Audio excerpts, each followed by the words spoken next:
Everyone, di sini saya ingin menjelaskan terkait pembahasan turunan fungsi implisit. Berikut beberapa cara pembahasannya. Yang kita ketahui, dalam fungsi turunan terdapat dua cara secara sistematis. Yang pertama, fungsi eksplisit, yaitu fungsi yang dapat dinyatakan dalam bentuk y sama dengan fx, sehingga contohnya dapat dijelaskan sebagai berikut: y sama dengan 2x plus 4.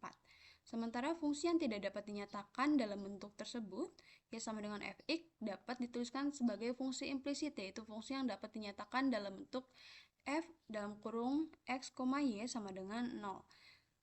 Sehingga contohnya bisa dituliskan x pangkat kuadrat y ditambah 4xy sama dengan 8. Cara penurunan fungsi implisit ada tiga cara. Yang pertama, kedua ruas diturunkan terhadap x. Yang pertama. Yang kedua, gunakan sifat-sifat turunan. Yang ketiga, setiap menurunkan variabel y terhadap x lalu dikalikan dy per dx. Berikut contoh yang pertama. A x pangkat kuadrat tambah y pangkat kuadrat dikurangi 3xy sama dengan 0. Seperti langkah yang pertama, kedua ruas diturunkan terhadap y, sehingga menjadi dy per dx dalam kurung x pangkat kuadrat ditambah y pangkat kuadrat dikurangi 3xy sama dengan d per dx, konstantanya 0. Kemudian diturunkan satu persatu, x pangkat kuadrat menjadi 2x ditambah y pangkat kuadrat, di mana y ini merupakan variabel terikat, y dalam kurung x. Y akan selalu menjadi variabel terikat, sehingga menjadi 2y dikalikan dy per dx. Dy per dx ini dari y dikurangi 3, sehingga x pangkat y ini kita gunakan rumus turunan fungsi yang keempat, sehingga diperoleh seperti ini.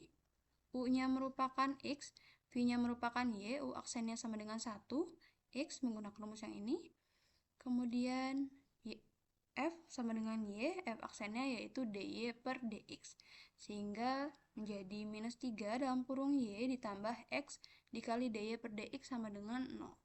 Kemudian diturunkan kembali, 2x ditambah 2y per dx dikurangi, kita kalikan ke dalam kurung masing-masing, minus 3y dikurangi 3x dikali dy per dx.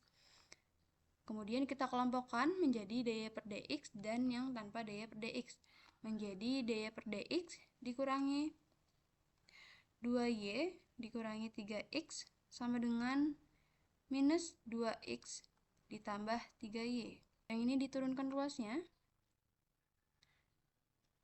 menjadi minus 2x plus 3y. Yang ini diturunkan ke bawah menjadi 2y minus 3x. Kemudian hasilnya adalah seperti ini.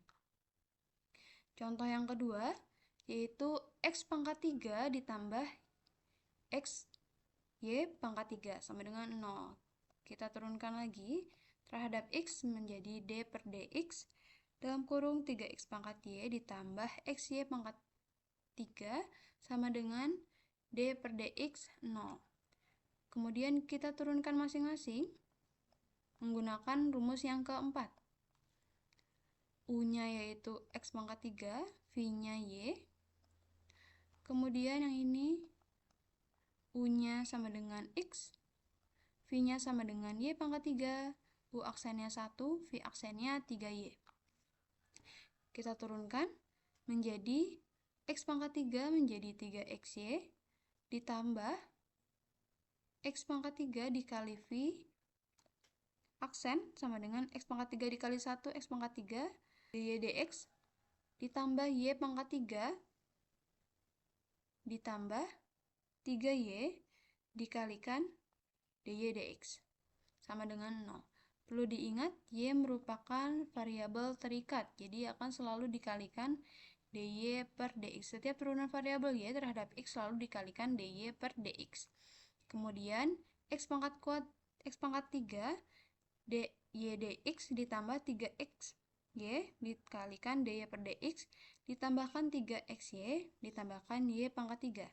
Kita kelompokkan antara dy dx dan tanpa dy per dx, sehingga menjadi berikut: dy per dx dalam kurung 3xy ditambah x pangkat 3 sama dengan minus 3xy dikurangi y3, sehingga dapat diperoleh menjadi dy per dx sama dengan minus 3xy dikurangi y pangkat 3 per 3xy ditambah x pangkat 3.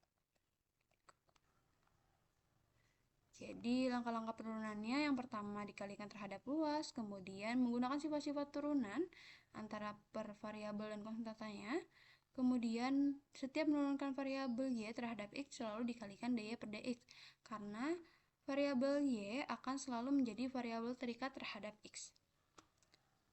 Sekian dari penjelasan dari saya, terima kasih.